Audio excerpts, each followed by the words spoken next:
Hi guys, कैसे हो आप सब। होप सो कि आप सभी लोग अच्छे होंगे। Welcome back to my channel Sara and Akanksha की लव स्टोरी में एक बार फिर से आप सभी का स्वागत है।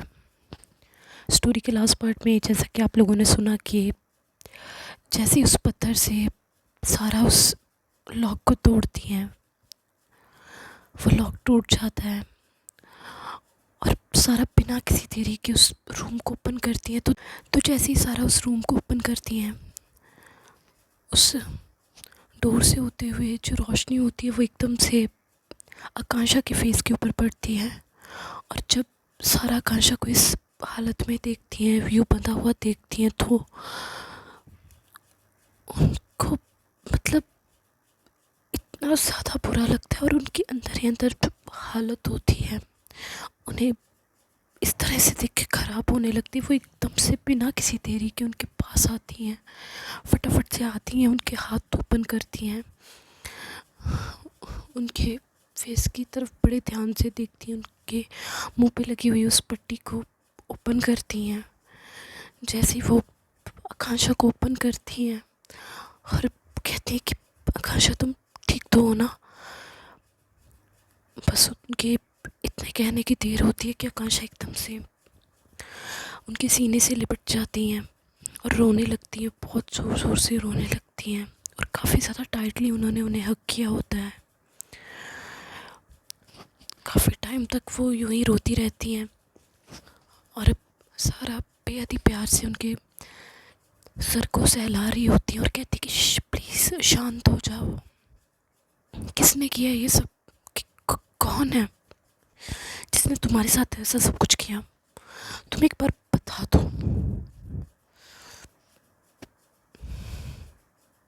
आई प्रॉमिस यू, मैं उसको छोड़ूंगी भी नहीं जिसने भी तुम्हारे साथ ऐसा सब कुछ किया है। लेकिन आकांक्षा तो जैसे कुछ कहने की हालत में ही नहीं होती, वो बस रोए जा रही होती है, रोए जा रही होती है।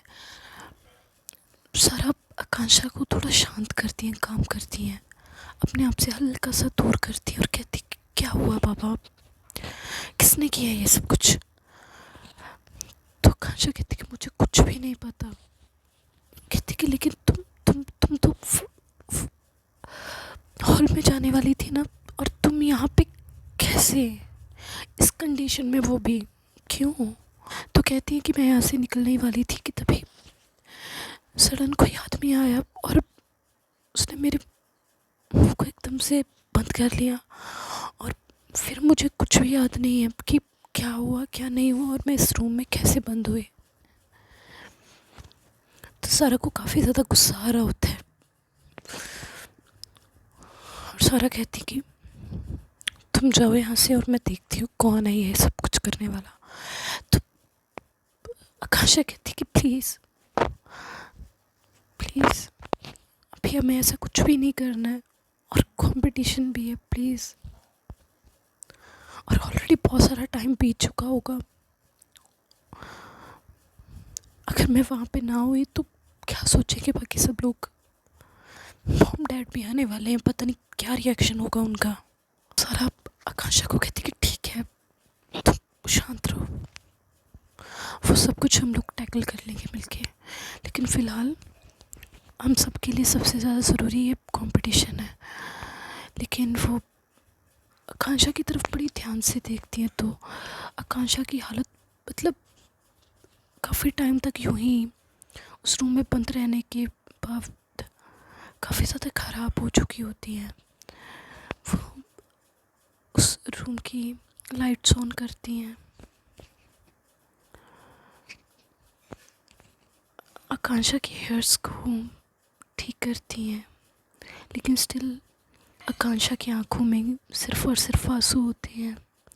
इन सब चीज़ों के बारे में सोच के और अपने दिल ही दिल में वो सोचने लगती हैं कि अगर आज सारा ना होती तो पता नहीं, शायद मेरे साथ कुछ भी हो सकता था। तो काफ़ी सोचने लगती हैं, उनकी आंखों से आंसू आ रहे होते हैं। तो सारा आकांक्षा की हेयर्स वगैरह सेट करती हैं,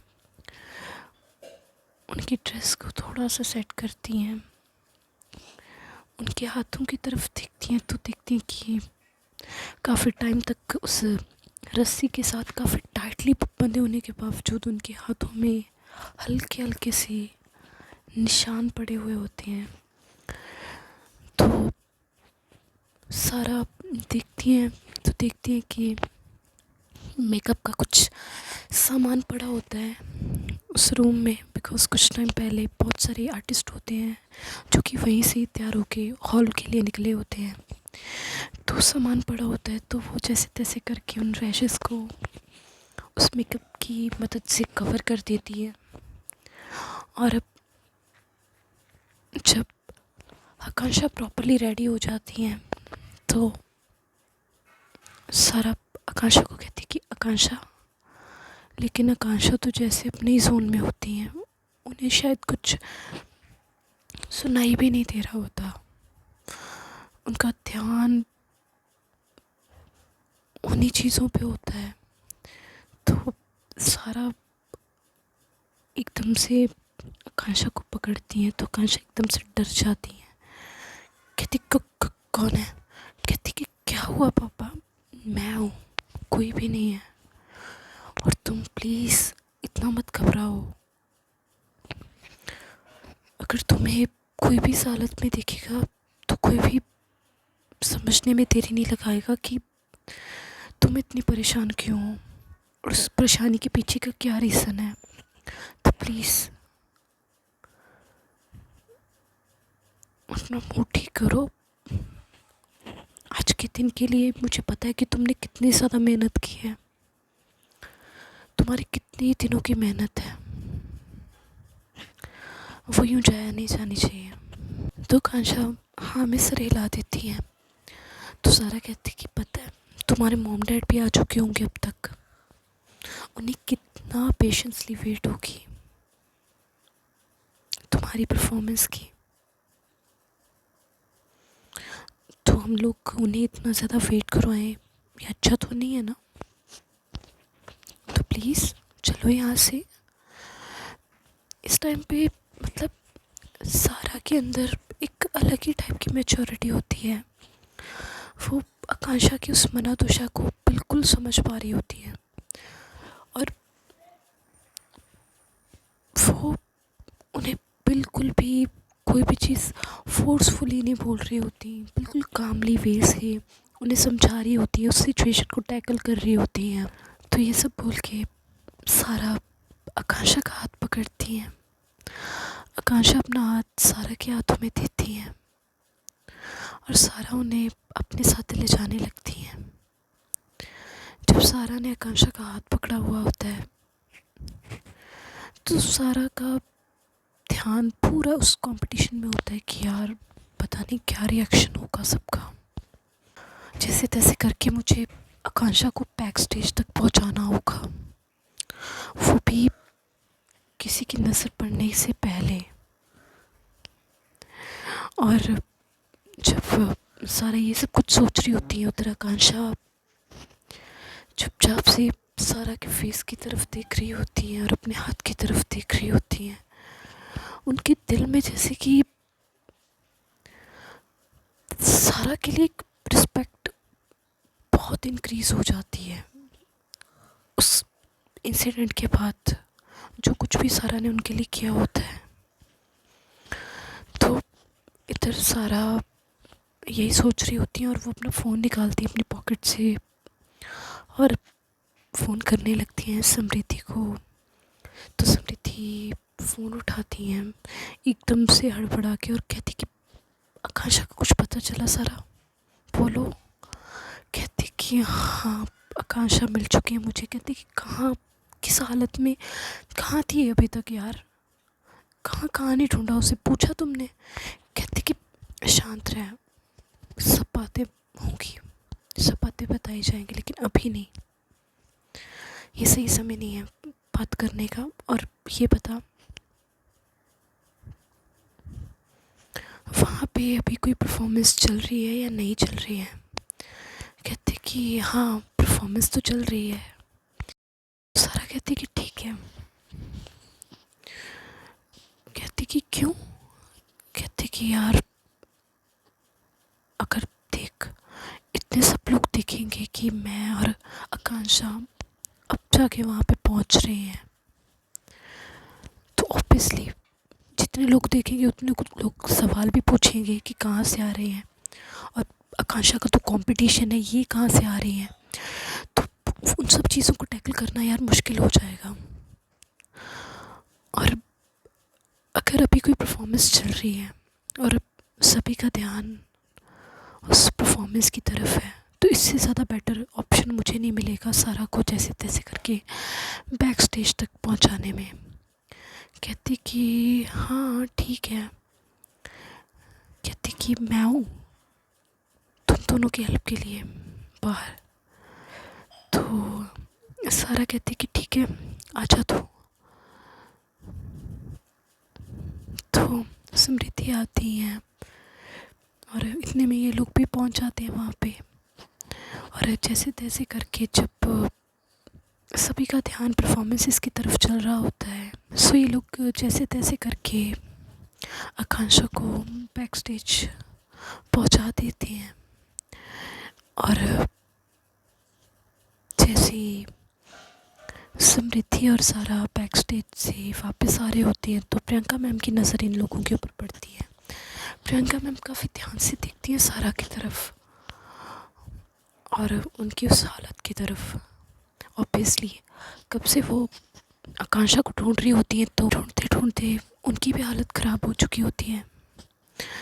तो प्रियंका मैम सारा के पास आती हैं तो कहती कि तुम कहाँ पे थी अभी तक। कहती कि मैम वो बताया था ना कि एक दो छोटे छोटे काम है, बस वही निपटा रही थी।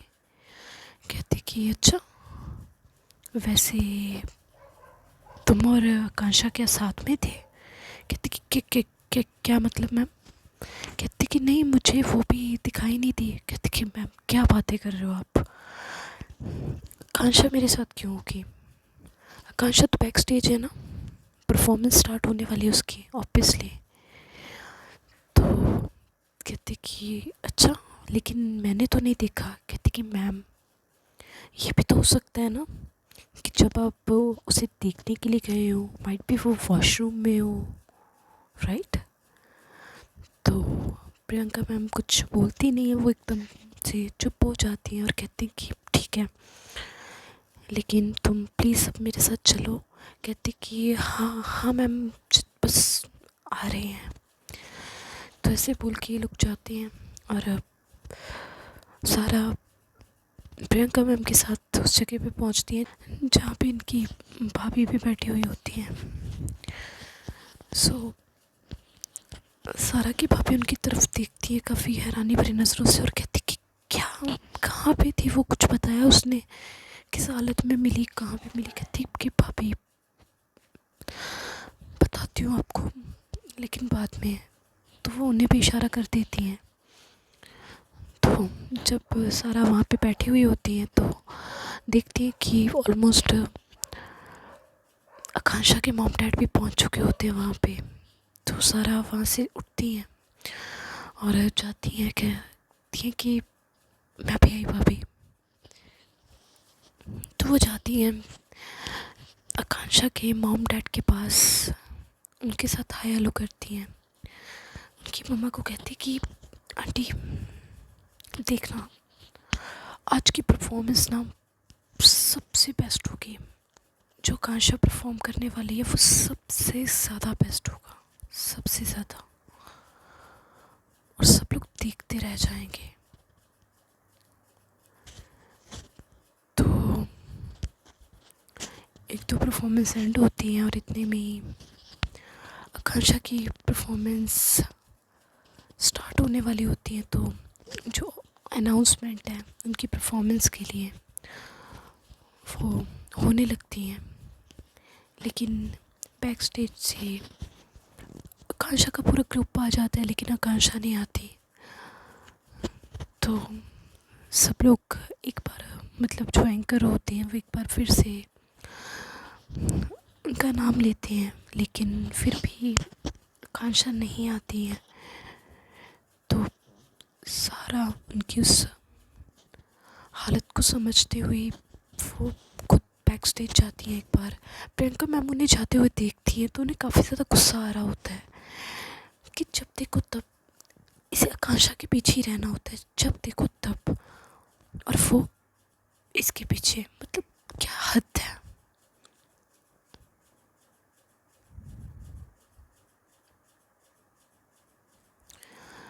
तो सारा जैसी बैक स्टेज पहुँचती है तो देखती है कि आकांक्षा चुपचाप से बैठी हुई होती है, ना तो किसी से बात कर रही होती है, ना कुछ बोल रही होती है।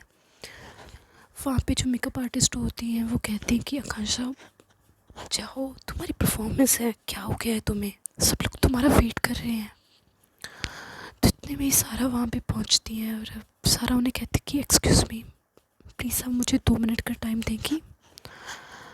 तो कहती कि हाँ श्योर, और वो वहाँ से निकल जाती हैं जो मेकअप आर्टिस्ट होती हैं। तो सारा नील डाउन होके बैठती हैं, आकांक्षा के सामने उनके हाथ को पकड़ती है और कहती कि calm down, I am with you, तुम्हें मेरे होते हुए कभी भी कुछ हो नहीं सकता है, कभी भी नहीं। और पता है, बाहर मैं अंकल आंटी से मिल के आई हूँ, वो कितना पेशेंटली वेट कर रहे हैं तुम्हारा। और आंटी आंटी को तो इतना ज़्यादा कॉन्फिडेंस है कि चाहे जो हो जाए उनकी बेटी सबसे बेस्ट। तो सारा कहती है कि देखो आकांक्षा, मुझे पता है कि सडन जो तुम्हारे साथ जो कुछ भी हुआ है उसके बाद तुम्हारा एकदम से उस कंडीशन से, उस सिचुएशन से बाहर निकलना थोड़ा मुश्किल है।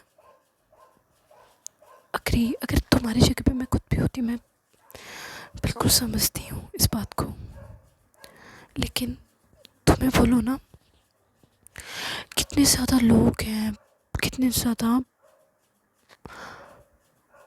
बच्चे हैं जो इस कंपटीशन में पार्टिसिपेट करने के लिए आए हैं,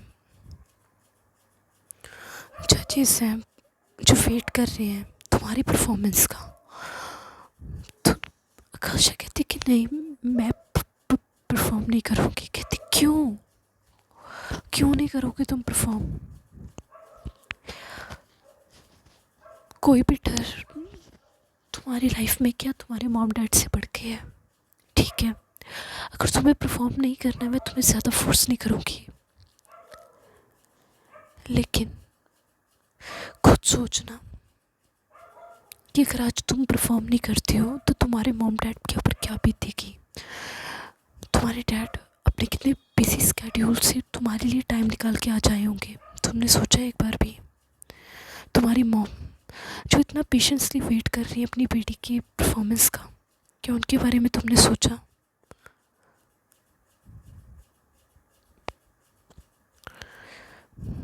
इससे ज़्यादा मैं तुम्हें कुछ नहीं कह सकती हूँ, बाकी चॉइस तुम्हारी है।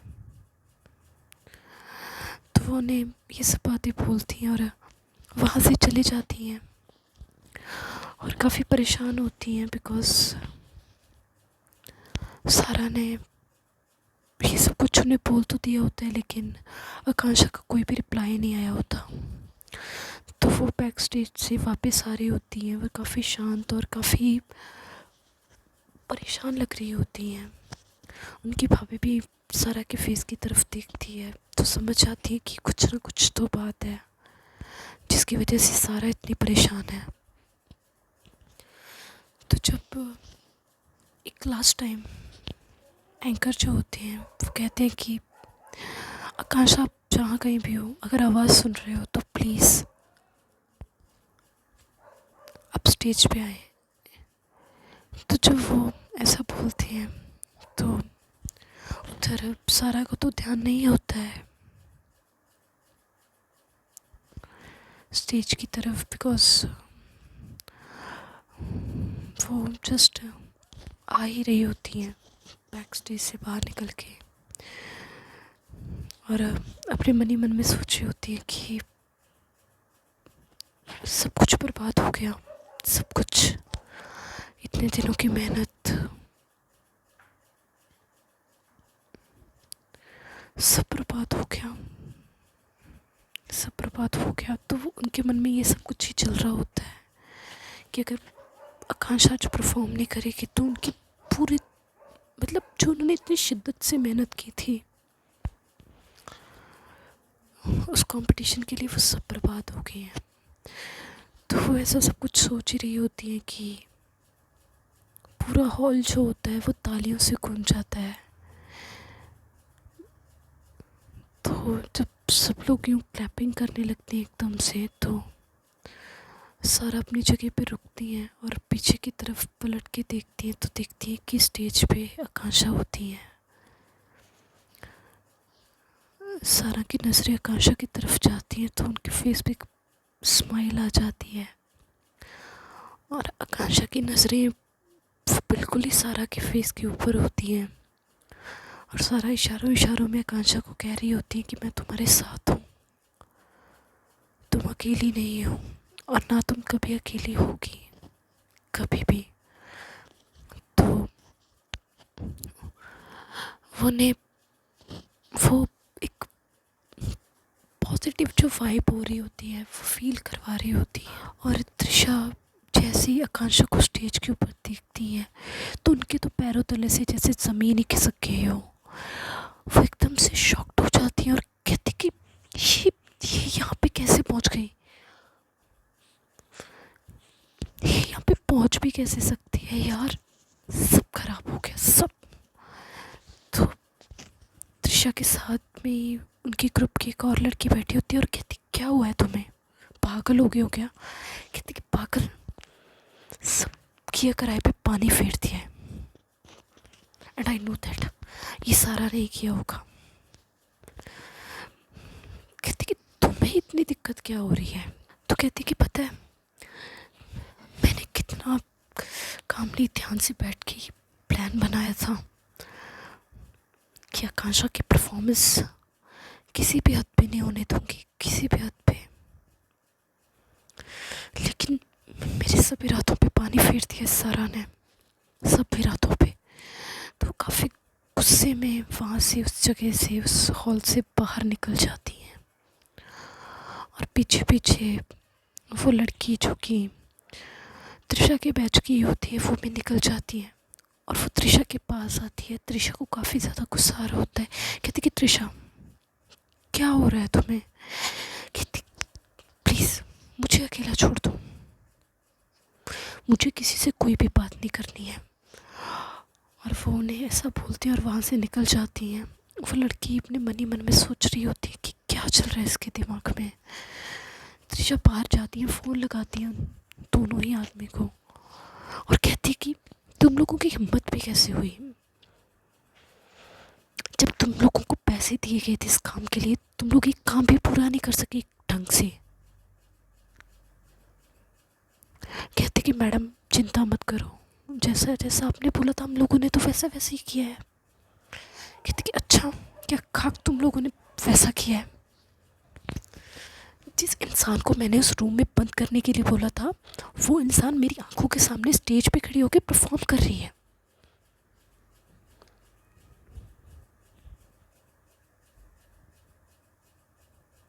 तो उन्हें ऐसे बोलती है और कहती कि नहीं मैडम ऐसा कुछ भी नहीं हो सकता, हमने अपने हाथों से उन्हें बंद किया था और ऐसा कैसे हो सकता है। कहते कि अच्छा बेवकूफ़ लोग। तो वो ऐसे बोलती हैं उन्हें और एकदम से उनका फ़ोन कट कर देती हैं।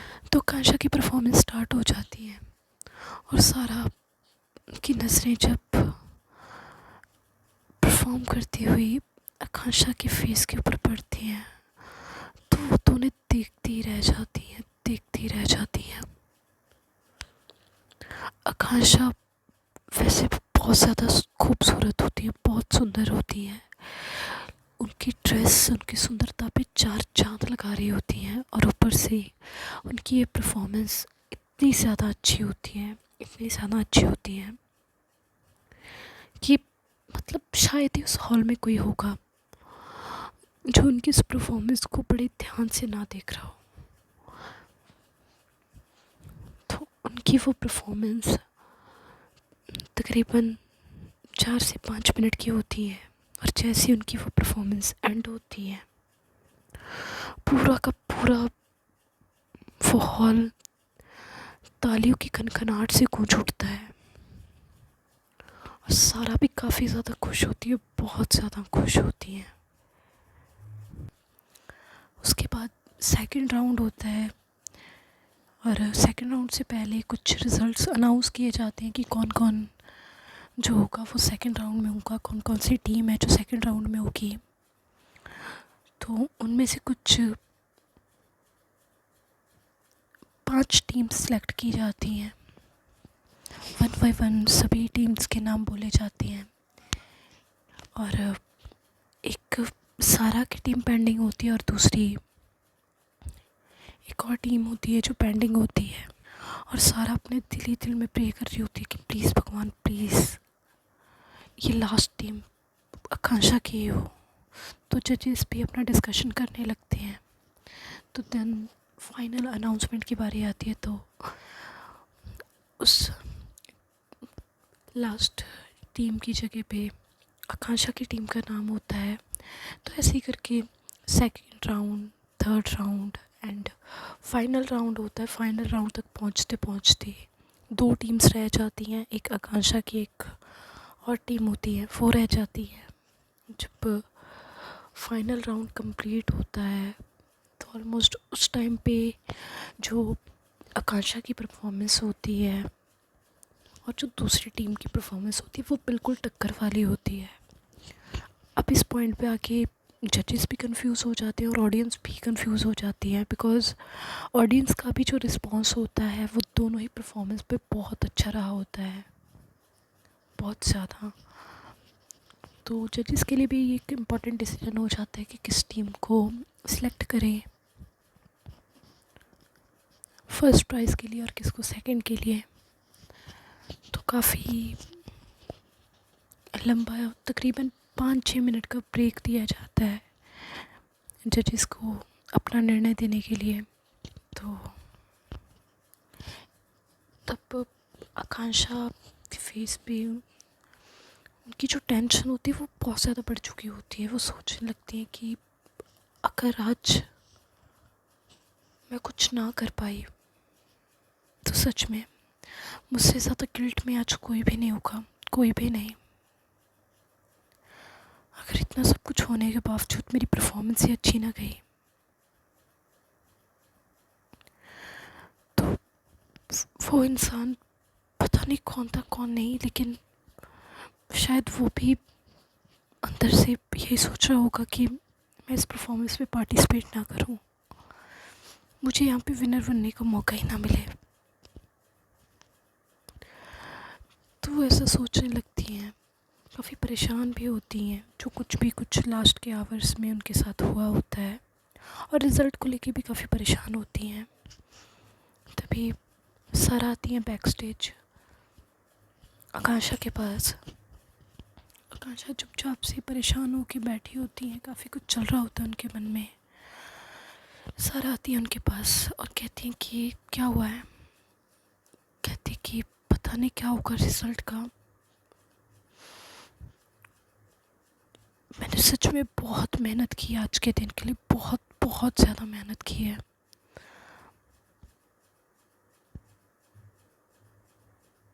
अगर आज मैं कुछ ना कर पाई ना, आई प्रॉमिस यू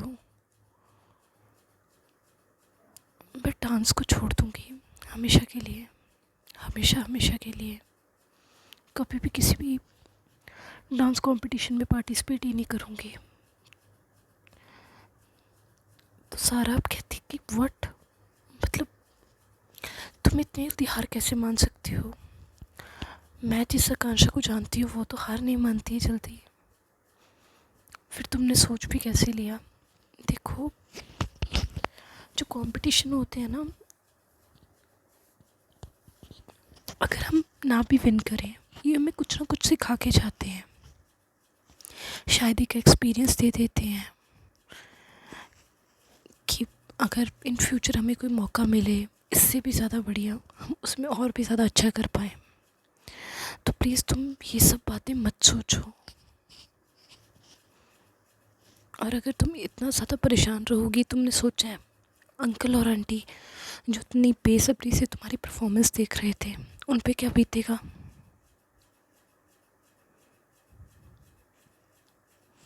और बाकी सबको छोड़ो, तुम्हारी खुद का बैच जिन्होंने तुम्हारे साथ परफॉर्म किया है, अगर तुम ही इतना टेंशन में रहोगी, तुम उनकी मेन लीड हो, अगर तुम ही इतना टेंशन में रहोगी तुम उन सबको कैसे हैंडल करोगी। वो देखो बाकी सब ग्रुप पे कितना टेंशन में है। तो आकांक्षा कहती है कि क्या करूँ मैं, तुम ही बताओ ना। तो सारा कहती है कि देखो तुम्हें डीमोटिवेट होने की ज़रूरत नहीं है, जो होगा वो देखा जाएगा। और तुम अगर पहले से ही यूँ हिम्मत हारोगी तुम उन सबको कैसे संभालोगी। सो प्लीज़,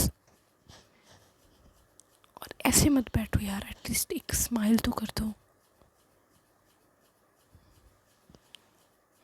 और एक तुम हो, देखो तुम कैसे बैठे हो और वो सामने वाली टीम वो कितने चिल में है। पता है तुम्हें देख के उन्हें क्या लग रहा होगा कि इनको खुद पे बिल्कुल भी कॉन्फिडेंस नहीं है, बिल्कुल भी। शायद इसीलिए इतना डीमोटिवेट होके पहले से ही बैठे हैं। बिकॉज अगर तुम्हें पता है कि तुम्हारी परफॉर्मेंस अच्छी गई है, तुम्हें पता है कि तुम्हें काबिलियत है कि तुम विन कर सकते हो, तो तुम्हें उदास होने की कोई ज़रूरत नहीं है। तो इतनी बात ही वो उन्हें बोल पाती हैं कि तभी अनाउंसमेंट होती है, दोनों ही टीम्स को बुलाया जाता है जजेस की तरफ से। तो वो दोनों ही टीम्स के लीड्स यानी कि आकांक्षा और एक और लड़की होती हैं गीत, उनको कहते हैं कि आप दोनों को क्या लगता है कि कौन विन करेगा। तो गीत कहती है कि आई एम डैम श्योर कि हमारी ही टीम विन करेगी। ऑब्वियसली हमने इतना अच्छा परफॉर्म जो किया है, क्यों गाइस, तो लोगों का भी रिस्पॉन्स काफ़ी अच्छा आता है। तो यही सेम बात ही आकांक्षा से भी पूछी जाती है। तो आकांक्षा कहती है कि मुझे नहीं पता कि कौन जीतेगा या क्या रिज़ल्ट होगा, लेकिन मुझे इतना ज़रूर समझ में आ गया है कि जो भी रिज़ल्ट हो वो लास्ट नहीं होगा। हम अपनी मेहनत यूँ ही जारी रखेंगे और हमेशा ही। तो जब वो ये बोलती है तो गीत के फेस पे स्माइल होती है और वो धीरे से आकांक्षा को कहती है कि तुम्हारी टीम तो हार गई समझो, और तुम्हारी इस बात से जजेस भी कुछ ज़्यादा खुश नहीं लग रहे। तो आकांक्षा तुम ट्रॉफ़ी का सपना तो छोड़ ही दो। हाँ, जो तुमने अभी कहा है ना, मेहनत करनी नहीं छोड़ेंगे, आई एम विद यू। मेहनत करनी कभी मत छोड़ना, बस ट्रॉफ़ी छोड़ जाना हमेशा ही, ऐसे ही हारते हुए रहना, ठीक है। तो आकांक्षा को गुस्सा तो काफ़ी ज़्यादा आता है उनके ऊपर। तो इतने में अनाउंसमेंट होती है जजेस की तरफ से।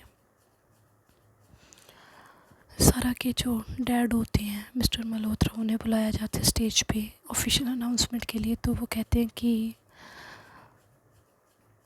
वैसे दोनों ही टीम्स ने जो किया वो काफ़ी अच्छा किया, बहुत अच्छा किया, लेकिन जिस टीम ने अकॉर्डिंग टू द जजेस सबसे अच्छा परफॉर्म किया है, बिकॉज़ जजेस जो होते हैं वो दूसरे होते हैं, उन्होंने अपना एक डिसीजन एक एनवलप में लिख के दे दिया होता है उन्हें। तो वो कहते हैं कि अकॉर्डिंग टू द जजेस जो टीम सेकंड नंबर पे रही है वो टीम आकांक्षा तुम्हारी फ्रेंड गीत की है। तो जब वो ऐसा बोलते हैं तो पूरा ही हॉल मतलब तालियों से गूंज जाता है और कहते हैं कि इट मीन्स कि आकांक्षा की टीम ने विन किया है आज का ये कंपटीशन। मतलब पूरा हॉल तालियों से गूंज जाता है और गीत की तो शक्ल देखने वाली होती है कि मतलब उसकी हवाइयाँ उड़ जाती हैं ये सुन के कि उनकी टीम सेकंड पे और आकांक्षा की फर्स्ट पे, ये कैसे हो सकता है। और उधर आकांक्षा की इस खुशी को देख के त्रिशा के अंदर तो जैसे एक आग लग गई हो। वो कहती कि मैंने क्या क्या नहीं किया इसकी परफॉर्मेंस को रोकने के लिए, लेकिन डैम, सब बर्बाद गया, सब बर्बाद हो चुका है। मुझे कुछ करना होगा, मैं ऐसे हार नहीं मान सकती हूँ, चाहे जो हो जाए। और उधर सारा इतनी ज़्यादा खुश होती हैं, इतनी ज़्यादा खुश होती हैं। तो इन लोगों को ट्रॉफ़ी वगैरह दी जाती है, जो भी है बाकी की जो फॉर्मेलिटीज़ होती हैं वो पूरी हो जाती हैं। और बाद में ये लोग मिलते हैं, आकांक्षा, सारा, समृद्धि, अनन्या,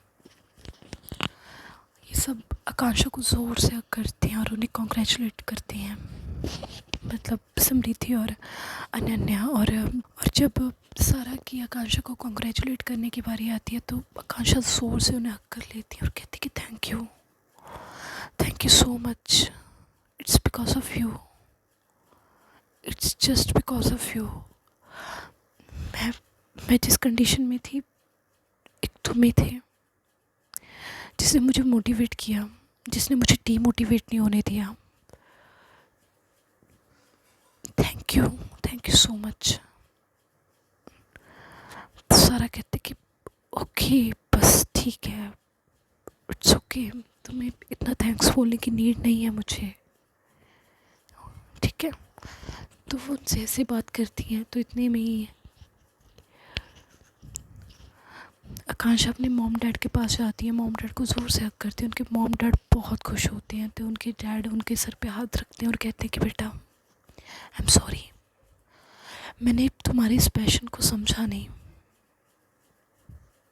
शायद ये बोल लो कि तुम्हारे इस बाप के पास इतने पैसे ही नहीं थे उस टाइम पे करने के लिए कि तुम इस डांस कंपटीशन में पार्टिसिपेट करो, लेकिन बेटा आज जो तुमने किया है उससे हमारा सर गर्व से ऊंचा हो गया है। तो आकांक्षा अपने मॉम एंड डैड के साथ ही उस दिन अपने घर चली जाती हैं और सारा पीछे से उन सब अरेंजमेंट्स को देखती हैं और चुप होती हैं काफ़ी टाइम तक, बिकॉज आकांक्षा की भाभी सारा की तरफ देखती और कहती कि सारा, तुम अब कुछ बताओगी कि कहाँ से मिली है तुम्हें आकांक्षा, बिकॉज हम लोगों ने तो ऐसा कोई भी प्लेस नहीं था जो छोड़ा हो उसे ढूंढने से। तो कहती कि भाभी, यू कांट बिलीव, आकांक्षा मुझे एक ऐसी कंडीशन में मिली कि आई डोंट थिंक सो कि कोई ऐसा कर सकता है। कहती क्यों, क्या हुआ? तो समृद्धि भी कहती कि क्या हुआ था ऐसा। तो वो उन्हें पूरी बात बताती हैं तो उनकी भाभी एकदम से शॉक्ड हो जाती है, समृद्धि एकदम से शॉक्ड हो जाती है और कहती क्या, ये कौन था, ये कौन है इतना घटिया इंसान जिसने ऐसा सब कुछ किया हो। तो सारा कहती है कि एक ही इंसान है, शायद आप लोग भी जानते हो उसे, कि उसके सिवा ऐसी कोई हरकत कोई कर ही नहीं सकता है। तो ये सभी एक साथ ही बोलते हैं कि त्रिशा। तो कहते कि और कौन कर सकता है उसके अलावा, इतनी घटिया हरकत की उम्मीद उसी से ही तो की जा सकती है, और कौन हो सकता है। तो सारा कहती कि आप दोनों यहीं पर रुको, मैं आ रही हूँ 2 मिनट त्रिशा से मिलके।